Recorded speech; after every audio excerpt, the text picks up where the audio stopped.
Now on Overnights, I believe in reason and common sense. Leith Van Onselen from Macro Business with the Treasury of Common Sense. Common sense never goes out of style. Yeah, here he is, the man we get the most amount of texts for every time he's on the show. Morning, Leith. How are you? Yeah, good, thanks, Phil. How about yourself? I'm okay. So what are we tackling this week? Yeah, so what I want to tackle this week is housing affordability. Now, research firm Cotality, they released their September quarter housing affordability report, which basically measures affordability of both purchase housing, pay off mortgages, and also to rent housing. And what it showed is that affordability in Australia to both purchase and rent is tracking at its worst level in recorded history. Shock horror, I know. Yeah, right. Now, first of all, I'll just tackle the key points. But on house prices, the key measure here is the median house price relative to median household income. Now, nationally, that hit a record high of 8.2. So basically, the median home in Australia is worth 8.2 times household income in the September quarter. Now, that's up from 6.4 times household income 5 years ago. So it's gone from 6.4 times household income in the September quarter 2020 to 8.2. Now, obviously, I'm talking to a Sydney and Brisbane audience here, so you want to know what the goods are in Sydney and Brisbane. Now, to nobody's surprise, Sydney is the most expensive housing market in the country, and its price-to-income ratio was 10 in the September quarter of this year. Now, that's up from 8.2 at the same time in 2020. Brisbane's price-to-income ratio has absolutely surged because Brisbane home prices have nearly doubled in the last 5 years. It's absolutely insane. And Brisbane's house price-to-income ratio surged to 8.8 in the September quarter of this year, up from 5.5 at the same time in 2020. Now, another measure Cotality measures is mortgage affordability. So obviously house prices are important relative to income, but it's also interest rates.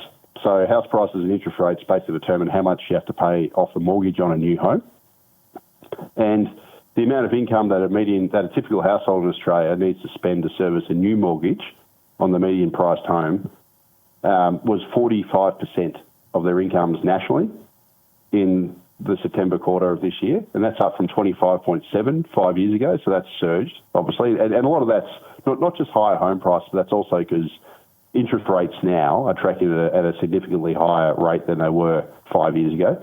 Now, for Sydney, if you're the typical Sydney-sider wanting to buy the typical Sydney home, you need to spend 54.5% of your income just to service a new mortgage. Wow. And that's up from about 33% 5 years ago. In Brisbane, it's a little bit better, but still shocking. So if you're the typical Brisbane resident, you want to service a mortgage on a brand new median priced home, you have to spend 48% of your income to service a mortgage. And that's up from 22% at the same time 5 years ago. Now, so obviously to purchase housing in Australia is shockingly unaffordable. It's at a record poor level, just an absolute disaster.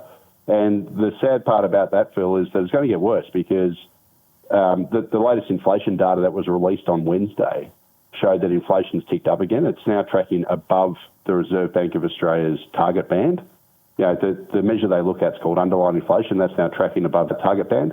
That means that the RBA is very unlikely to cut interest rates for the foreseeable future, at least 6 months or so. And at the same time, SQM Research, which is a very respected, research house and property, they do what they call the boom and bust report every single year, and it tends to be pretty accurate. They forecast that across the capital cities, that home values are going to rise by between 6 and 10% in 2026. So obviously, home prices are going to rise faster than incomes over the next year, and that means that these housing affordability metrics are going to get even worse. And if you're someone living in Brisbane house prices are tipped to rise by 10 to 15% next year. So affordability is going to get much worse in Brisbane if these forecasts come true. Sydney's a bit better, so Sydney will rise 3 to 6% according to these forecasts. But either way, housing affordability to purchase is going to get worse. Now, the story if you're a renter is equally dire. So rental affordability in Australia has collapsed to its worst level in history, according to Cotality in the September quarter. So at the national level, well, actually over the last 5 years, so the 5 years to the September quarter of this year, rents nationally have surged by 43%, Phil. Wow. Now so what that means is that if you're the typical renter, the advertised rent has gone up by about $10,500 per year on the median priced home. Sorry, not per year, but $10,500 over that 5-year period. So it means that that if you're the typical renter, you're paying about $10,500 more to rent a home than you were 5 years ago.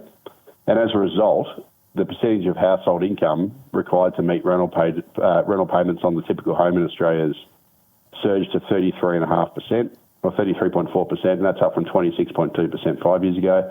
Sydney, again, super expensive to rent.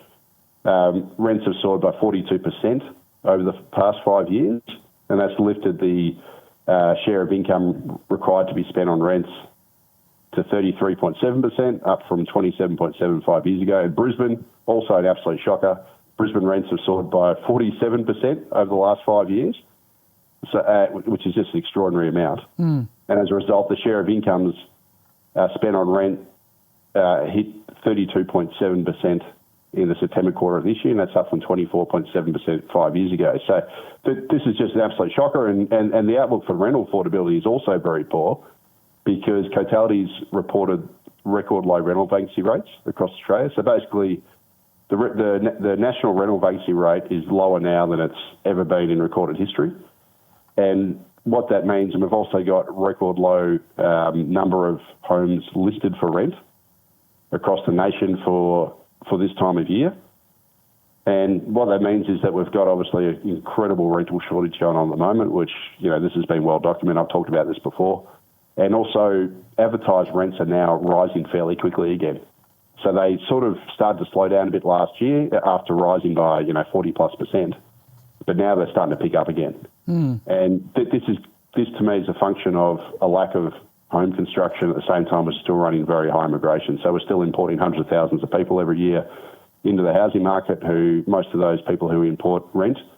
And as a result, we've got a rental shortage, and that's just putting upward pressure on rents as well. So it's a very dire situation, whether you're someone looking to purchase or you're someone who rents. And obviously, about 1/3 of Australians rent, run 1/3 of households. So 1/3 of households are getting smashed outright by rents. And then if you're someone who's just bought is looking to purchase a home to get into the housing market, the picture there is obviously very dire as well. So this is a really bad set of numbers. The reason why I care about it is obviously, I focus on the macro economy, but also I've got two teenage children, a 17-year-old and a 15-year-old, and I'm worried about their future. And obviously in about 10 years or so, they'll be looking to purchase a home.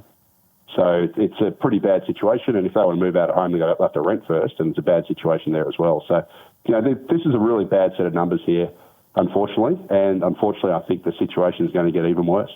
It's you certainly brought the light on another great situation that we need to look at. Where can people find out the information about this, mate? Yeah, thanks, Phil. They can go to macrobusiness.com.au. Good to talk to you, my friend. And by the way, Bruce just said further to that, with inflation at 3.8%, that's outside the range of an interest rate cut. In fact, rates may even go up, and higher inflation may also make house prices go up too. Further to Leith Van Onselen.